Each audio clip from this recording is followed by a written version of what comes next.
Hello students, your math classes are class 8 starting now and I am going to teach you rational numbers. What is rational numbers? Rational numbers क्या हैं? Rational numbers are those numbers which can be written in the form of P upon Q. P upon Q. Rational numbers वे numbers होते हैं जिसे हम P upon Q के form में लिख सकते हैं। और यहाँ पे इसकी कंडीशंस क्या हैं? रेशनल नंबर्स की कंडीशंस हैं कि इसमें जो है P और Q दोनों इंटीजर्स होने चाहिए। P और Q दोनों इंटीजर्स होने चाहिए। सेकेंड कंडीशन इसकी क्या है? P and Q both are integers. P and Q both are integers. Third condition is Q is not equal to 0. यहाँ पे इसकी रेशनल नंबर्स की तीन कंडीशंस होती हैं कि यहाँ पे कि वे सभी क्या हो? इंटीजर्स हो और वे इंटीजर्स का हो P अपॉन Q के फॉर्म में हो। सेकेंड कंडीशन होती है कि P एंड Q दोनों इंटीजर्स हो and third is Q is not equal to 0। अगर इन तीनों कंडीशन में से एक भी कंडीशन अगर वहाँ पे कोई नंबर फॉलो नहीं करता है तो वो रेशनल नंबर नहीं है। इन तीनों कंडीशंस में से अगर कोई भी कंडीशन कोई नंबर फॉलो नहीं करता है तो वो रेशनल नंबर में नहीं आएगा। जैसे एग्जांपल देखिए 2/3। 2/3 2 यहाँ पे क्या है? ये एक इंटीजर्स है। 3 क्या है? 3 भी एक इंटीजर्स है। इंटीजर्स के बारे में आपको हम पहले जो है क्लास में बता चुके हैं, क्लास 7 में ही। ठीक है, अब 2 और 3 दोनों यहाँ पे क्या है? इंटीजर्स। ये और दोनों क्या है? P अपॉन Q के फॉर्म में है। इसे हम क्या 2/3 रीड करेंगे तो ये देखो इस फॉर्म में है कि नहीं है। ठीक है, ये P अपॉन Q के फॉर्म में है तो इसे यहाँ पे पहला कंडीशन ये फॉलो कर रहा है। Second condition P and Q both are integers. दोनों क्या हो? दोनों इंटीजर होने चाहिए। 2 भी इंटीजर है, 3 भी इंटीजर है, दोनों इंटीजर्स हैं। Third condition Q is not equal to 0 means जो आपका यहाँ पे डिनोमिनेटर है वो प्लेस पे आपका 0 नहीं होना चाहिए। वो प्लेस आपका 0 नहीं होना चाहिए। और चूंकि ये जो आपका एग्जाम्पल 2/3 है ये तीनों कंडीशन को फॉलो कर रहा है, इसलिए क्या 2/3 एक रेशनल नंबर है। ठीक है, नेक्स्ट एग्जाम्पल और लेते हैं 5। हम एग्जाम्पल लेते हैं 5। अब 5 ये एक इंटीजर है, एक रेशनल नंबर है या नहीं है? इसे आप कैसे कहोगे? अब आप कहोगे यहाँ पे ये फर्स्ट कंडीशन को तो फॉलो ही नहीं कर रहा कि P अपॉन Q के फॉर्म में नहीं है। लेकिन हम जानते हैं कि अगर 5 को अपॉन 1 कर दें, 5 में हम 1 से डिवाइड करें तो क्या आएगा आंसर? 5 ही आएगा। आंसर कितना आएगा? 5 ही आएगा। अब हम देखते हैं कि जो 5/1 है ये फर्स्ट कंडीशन को फॉलो कर रहा है ना। फिर दूसरी कंडीशन देखिए P and Q both are integers. P और Q दोनों क्या इंटीजर्स चाहिए। 5 भी देखिए यहाँ पे एक इंटीजर है, 1 भी एक इंटीजर है ना। दूसरे कंडीशन को भी फॉलो कर रहा है ये।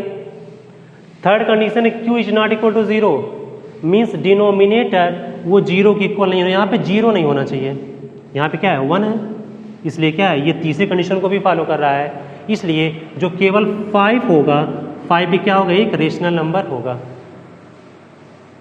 ठीक है, नेक्स्ट एक एग्जांपल और लेते हैं हम 0 लेते हैं।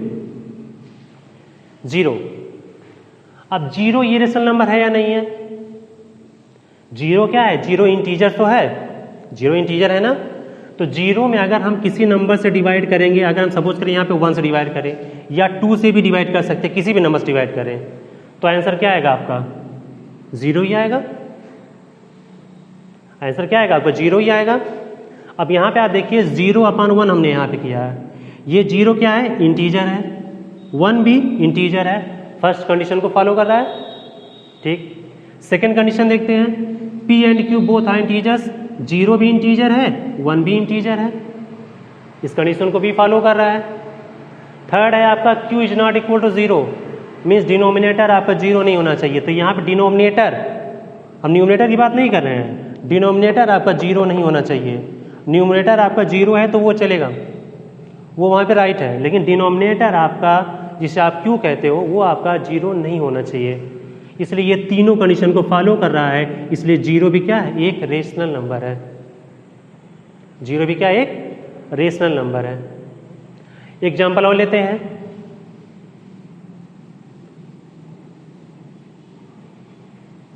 टू अपॉन जीरो लेते हैं। अब इसमें देखिए क्या 2/0 ये तीनों कंडीशन को फॉलो कर रहा है? नहीं।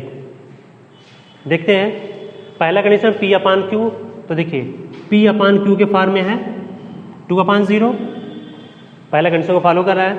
सेकेंड कंडीशन है P and Q both are integers, तो 2 भी इंटीजर है और 0 भी इंटीजर है, दोनों इंटीजर्स हैं। अब यहाँ पे थर्ड कंडीशन में आते हैं, Q is not equal to 0। Q means denominator आपका 0 नहीं होना चाहिए, लेकिन यहाँ पे तो 0 है, इसलिए 2/0 ये क्या है, ये रेशनल नंबर नहीं है। 2/0 क्या है, ये रेशनल नंबर नहीं है। ठीक है, तो ये हम रेशनल नंबर, और देखिए रेशनल नंबर वहाँ पे इसके जो है टाइप्स होते हैं कि रेशनल नंबर जो होंगे वो पॉजिटिव भी होते हैं और निगेटिव भी होते हैं।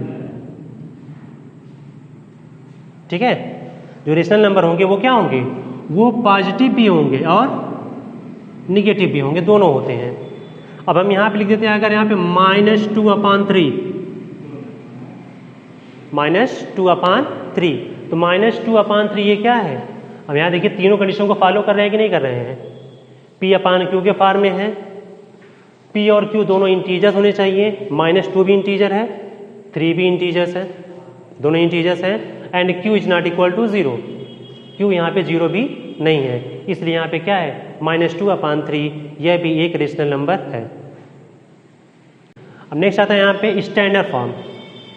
रेशनल नंबर का स्टैंडर्ड फॉर्म क्या होता है, ये पूछा जाता है कि स्टैंडर्ड फॉर्म, किसी रेशनल नंबर का स्टैंडर्ड फॉर्म क्या होगा। देखिए हम सबसे पहले देखते हैं वहाँ पे कोई भी रेशनल नंबर गिवन है तो उसका कॉमन डिवीजर वो है कितना।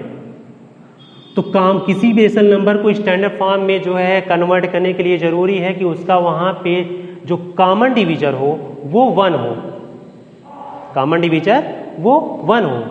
और सेकेंड कंडीशन इसकी क्या है, इसकी सेकेंड कंडीशन है कि जो इसका Q होता है, मीन्स जो डिनोमिनेटर होता है, Q डिनोमिनेटर, हम न्यूमरेटर की बात नहीं करें, केवल डिनोमिनेटर मीन्स जिसे आप Q कहते हो, वो Q जो है वो पॉजिटिव होना चाहिए। क्या होना चाहिए, पॉजिटिव।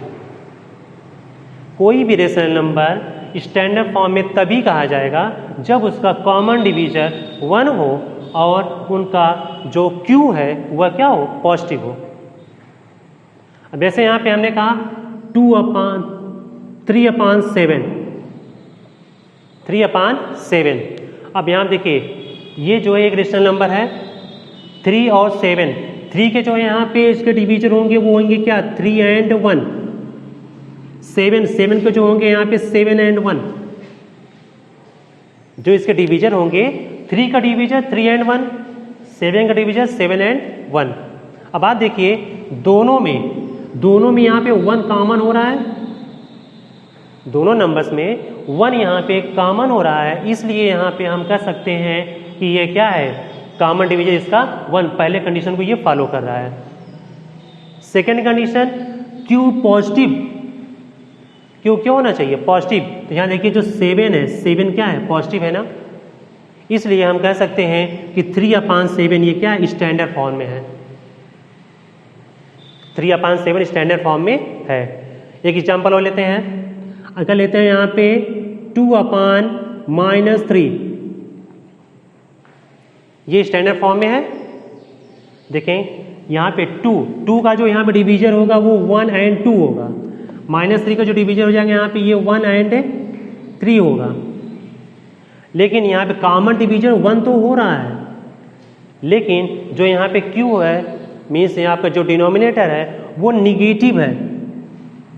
क्या है वो नेगेटिव है, इसलिए 2/-3 ये स्टैंडर्ड फॉर्म नहीं है। एग्जाम्पल और लेते हैं 4/6। 4/6 ये एक रेशनल नंबर है, रेशनल नंबर है 4 और 6, 4/6 ये रेशनल नंबर है। अब यहाँ देखते हैं कि इसका स्टैंडर्ड फॉर्म क्या होगा। तो हमने बताया कि जो 4 है डिवीजर, कॉमन डिवीजर वो केवल आपको 1 होना चाहिए। तो यहाँ पे 4 का जो हो जाएगा 1 हो जाएगा, 2 हो जाएगा एंड 4 हो जाएगा डिवीजर। 6 के डिवीजर 1 होंगे, 2 होंगे, 3 होंगे एंड 6 होंगे, 1 2 3 एंड 6। अब आप देखेंगे कि इनमें जो 1 तो कॉमन हो रहा है, 1 के साथ साथ देखिए यहाँ पे 2 भी कॉमन हो रहा है, हो रहा है ना। इनके कॉमन डिवीजर्स में से 1 एंड 2 दोनों कॉमन हो रहे हैं, इसलिए यहाँ पे ये जो है स्टैंडर्ड फॉर्म नहीं होगा। स्टैंडर्ड फॉर्म नहीं है तो इसको स्टैंडर्ड फॉर्म में हम चेंज करेंगे। इसको चेंज कैसे करेंगे, हम इसको सिंप्लीफाई करेंगे। 4/6 को हम सिंप्लीफाई करेंगे, तो 4/6 को सिंप्लीफाई करेंगे तो यहाँ पे हम इसको डिवाइड करेंगे। 2 2 जा 4, 2 3 जा 6 मीन्स आ गया 2/3। क्या इससे ज़्यादा भी ये सिंप्लीफाई होगा? नहीं। इसीलिए अब हम यहाँ देखिए 2/3, 2 का भी कॉमन डिवीजर, 2 का डिवीजर 1 एंड 2, 3 का 1 एंड 3 दोनों में 1 कॉमन डिवीजर हो रहा है, इसलिए यहाँ पे क्या हो गया, ये 2/3 एक स्टैंडर्ड फॉर्म में हो गया। क्लियर है? यहाँ पे इसमें जितना हमने बताया अभी तक कि रेशनल नंबर, उसकी कंडीशंस क्या क्या हैं, तीनों कंडीशंस हैं। नेक्स्ट है स्टैंडर्ड फॉर्म। अब इसके आगे बताते हैं स्टैंडर्ड फॉर्म के आगे। नेक्स्ट स्टेप आपका है यहाँ पे comparison of rational numbers. Comparison of rational numbers. अब कंपैरिजन कैसे करोगे आप यहाँ पे? अगर आपको वहाँ पे 2 या 2 से ज़्यादा रेशनल नंबर गिवन हो और वहाँ पे आपको असेंडिंग या डिसेंडिंग ऑर्डर में या ग्रेटर या आपको लेस दिखाना हुआ, शो करना हुआ, तो आप कैसे करोगे? देखिए पहले यहाँ पे एक चीज़ आपको याद रख लीजिए कि कंपैरिजन के लिए हम यहाँ पे ये देखते हैं, ये आपको याद रहना चाहिए ये चीज़ें कि रेशनल नंबर जो होंगे, जो पॉजिटिव होंगे, जो पॉजिटिव रेशनल नंबर होगा वो ऑलवेज ग्रेटर देन 0 होगा। जो पॉजिटिव रेशनल नंबर होगा वो हमेशा 0 से क्या होगा, ग्रेटर होगा। और जो निगेटिव होगा, निगेटिव रेशनल नंबर, वो लेस देन 0, वो हमेशा 0 से लेस होगा। समझ आया? तो ये हमने बताया कि जो पॉजिटिव रेशनल नंबर होगा वो हमेशा ग्रेटर देन 0 होगा एंड जो निगेटिव रेशनल नंबर होगा वो हमेशा 0 से लेस होगा। चाहे कितना भी बड़ा नंबर हो, रेशनल नंबर हो, वो हमेशा 0 से, अगर वो निगेटिव है तो वो 0 से लेस होगा और पॉजिटिव है तो वो क्या होगा, 0 से ग्रेटर होगा। 0 के यहाँ पे क्या है, 0 ये भी एक रेशनल नंबर है। 0 भी एक है रेशनल। कभी एग्जाम में पूछे जाते हैं ये कि 0 क्या है, ये पॉजिटिव रेशनल नंबर या नेगेटिव है। तो यहाँ पे आप याद रखिएगा कि जो 0 है ना तो ये पॉजिटिव है ना ही ये नेगेटिव है। रेशनल नंबर है तो हाँ रेशनल नंबर है ये, लेकिन ये पॉजिटिव या नेगेटिव नहीं होता है। ठीक है? अब यहाँ देखिए कंपैरिजन, हम एग्जांपल लेते हैं -2 ये हटा देते हैं 2/3, 4/5, 3/6, 3 हम यहाँ पे 7 लेते हैं। ये 3 रेशनल नंबर हो गए। इन 3 रेशनल नंबर को यहाँ पे हम इसको कंपैरिजन करना है, कौन यहाँ पे ग्रेटर है कौन लेस है, या आपको इसमें असेंडिंग या डिसेंडिंग ऑर्डर के आपको दिखाना होगा। हम 2 नंबर लेते हैं, पहले 2 नंबर लेते हैं, आपको ग्रेटर और लेस बता दें। पहले 2/3, 4/5 दोनों में ग्रेटर कौन है, लेस कौन है, ये आपको दिखाना है। आप देखोगे यहाँ पे कि इसमें ये भी और ये दोनों पॉजिटिव हैं, और लेकिन यहाँ पे आप देखोगे कि इनके जो Q है, मीन्स जो डिनोमिनेटर है, वो आपके सेम नहीं है। और जब ना तो आपके Q ना तो P आपका सेम है, न्यूमरेटर सेम है, ना ही आपका जो है डिनोमिनेटर सेम है, ऐसी कंडीशन में हम जब दोनों रेशनल को कंपैरिजन करते हैं तो वहाँ पे सबसे पहले हम क्या करते हैं, जो डिनोमिनेटर होंगे मीन्स जो क्यू होंगे उसी का हम एलसीएम ले लेंगे, एलसीएम। अब यहाँ पे 3 और 5 का हम एलसीएम लेंगे, एलसीएम 3 और 5 का एलसीएम लेंगे तो ये आएगा यहाँ पे कितना 15, इनका एलसीएम आ गया 15। अब हम यहाँ पे देखते हैं 2/3 इक्वल टू अपॉन 15, हमने लिख दिया इतना पहला रेशनल नंबर। उसके बाद हमने इक्वल का साइन लगा करके अपॉन जो एलसीएम आया था 15 को हमने यहाँ पे लिख दिया। अब देखते हैं कि यहाँ पे 3 से 3 में हमने कितने से मल्टीप्लाई कर दिया कि यहाँ पे 15 आ गया, तो आपने बोला 5, आपने बोला 5 आ गया। 5 से अगर हम 3 में मल्टीप्लाई करेंगे तो 15 आएगा। तो 5 से जब आप यहाँ पे डिनोमिनेटर मल्टीप्लाई कर रहे हो तो 5 से आप न्यूमरेटर में भी मल्टीप्लाई करोगे, therefore we will be multiply 2/5, 2 5 जा 10, तो यहाँ पे आपका 10/15 आ गया, पहला आ गया आपका 10/15। नेक्स्ट 4/5, यहाँ भी सेम वही चीज़ 15। यहाँ पे हमने देखेंगे कि 5 में हम कितने से मल्टीप्लाई कर दें कि वो 15 हो जाए, तो वो जाएगा 3। आप ऐसे भी कर सकते हो, 5 से एलसीएम में डिवाइड कर दीजिए, जो आपका यहाँ पे रेशनल नंबर है उसके डिनोमिनेटर से एलसीएम में डिवाइड कर दीजिए। डिवाइड करने पे आपका आएगा 3 से आप ऊपर नीचे मल्टीप्लाई कर दीजिए। आप इस तरह से भी कर सकते हो, जैसे आप इजी लगे आपको। 4 3 जा 12, ये आ गया आप कितना 12/15। अब आप देखिए ये रेशनल नंबर और ये रेशनल नंबर दोनों को देखिए, दोनों में यहाँ पे आप देखोगे 10/15 एंड 12/15, दोनों के डिनोमिनेटर सेम है, मीन्स क्यों यहाँ पे दोनों के सेम है 10/15 एंड 12/15, दोनों के डिनोमिनेटर सेम है। और जब डिनोमिनेटर आपको सेम है और दोनों पॉजिटिव है तो आप यहाँ पे कह सकते हो कि इसमें कि जिसका भी न्यूमरेटर लेस होगा वो पूरा रेशनल नंबर क्या होगा, दूसरे रेशनल नंबर से क्या होगा, लेस होगा। तो देखो 10 12 से क्या है, लेस है, इसलिए यहाँ पे आप कह सकते हो 10/15 इज लेस देन 12/15, 12/15 एंड 10/15 किसकी वैल्यू आई थी, ये 2/3 की, तो यहाँ पे हम लिख सकते हैं 2/3, 2/3 इज लेस देन 12/15 किसकी वैल्यू है 4/5, 4/5 की।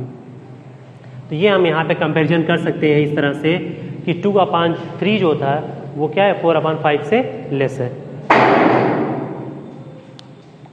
क्लियर है यहाँ तक, 2/3 इज लेस देन 4/5। अब ये नेगेटिव है, अब नेगेटिव नंबर ले लेते हैं आगे, इसमें कोई नेगेटिव नंबर अगर हम लेते हैं यहाँ पे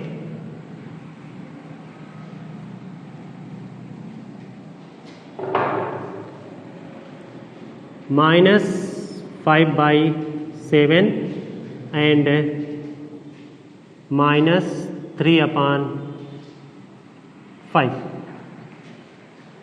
-3/5, इन दोनों असल में देखिए दोनों नेगेटिव हैं। सेम कंडीशन यहाँ भी वही फॉलो करेंगे, सेम वही कंडीशन।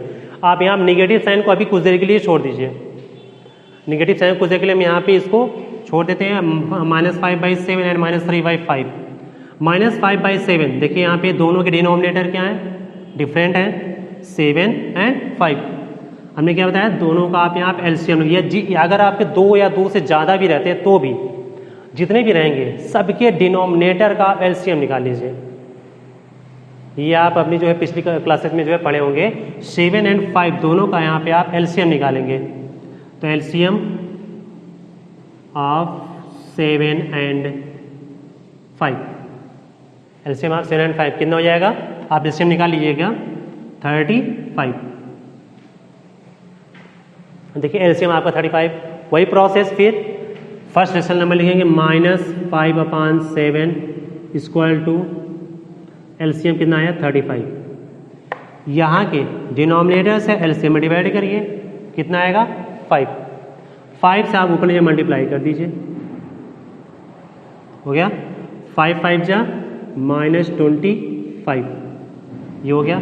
नेक्स्ट स्टेप -3/5, यहाँ भी सेम प्रोसेस 35, 5 से 35 में आप डिवाइड करोगे कितना आएगा 7, 7 से ऊपर जब मल्टीप्लाई करेंगे हम 7 3 जा 21, -21/35। अब आप देखिए दोनों नंबर को यहाँ देखिए -25/35 एंड -21/35, दोनों नंबर आपने लिख दिए यहाँ पे। दोनों नंबर्स में आप देखोगे दोनों के डिनोमिनेटर सेम हो गए। अब यहाँ पे आप देखो दोनों निगेटिव हैं, दोनों निगेटिव है। ये तो आप जानते हो कि पॉजिटिव नंबर जो होगा वो हमेशा नेगेटिव से ग्रेटर होगा। तो यहाँ पे दोनों नेगेटिव, पॉजिटिव तो कोई है नहीं, दोनों नेगेटिव हैं। इसलिए यहाँ पे हम देखेंगे कि इसमें यहाँ पे कौन सा ऐसा रेशनल नंबर है जिसका जो है न्यूमरेटर जो है वो क्या है, वो लेस है। किसका न्यूमरेटर लेस है दूसरे से। तो देखेंगे हमें यहाँ मिला 21, 21 जो होगा वो 25 से लेस है ना। और यहाँ पे हम देखेंगे कि दोनों निगेटिव हैं। तो निगेटिव में ये होता है कि जो भी न्यूमरेटर ग्रेटर या लेस होता है वही ग्रेटर होता है दूसरे से। तो यहाँ पे आप देखोगे कि -21 -25 से क्या है, ग्रेटर है। लेकिन यहाँ पे यही क्या हो जाएगा, इसमें माइनस जो 21 होगा वह -25 से क्या हो जाएगा, ग्रेटर हो जाएगा। यहाँ पे -21 जो होगा वह क्या हो जाएगा, इससे ग्रेटर हो जाएगा। तो आप लिखोगे -25/35 is greater than -21/35, sorry -21/35 is greater than -25/35। अब -25/35 किसकी वैल्यू थी, -5/7 की, यहाँ लीजिए -5/7 इज लेस देन -21/35 किसकी वैल्यू आई थी, -3/5 की, -3/5 की। यहाँ पे आपका इस तरह से कंपैरिजन कर सकते हो कि -5/7 is less than -3/5। Negative number का यहाँ पे ये होता है, जिसका न्यूमरेटर ग्रेटर होगा, जिसका भी न्यूमरेटर ग्रेटर होगा वही लेस होगा। यहाँ पे ये क्या है, 25 21 से ग्रेटर तो है, लेकिन ये आप नेगेटिव की वजह से, नेगेटिव साइन होने की वजह से यहाँ पे ये क्या होगा, लेस हो जाएगा। और आपका यहाँ पे कंपैरिजन इस तरह से हो जाएगा। ऐसे ही आप 2 या 3 या उससे भी ज़्यादा जितने भी रेशनल नंबर गिवन होंगे सभी को आप इस तरह से असेंडिंग ऑर्डर, डिसेंडिंग ऑर्डर या फिर आप लेस ग्रेटर कर सकते हो। ठीक है। नेक्स्ट आप इसके आगे आपका आ जाता है एक्सरसाइज। अब आप यहाँ पे एक्सरसाइज को सॉल्व करोगे।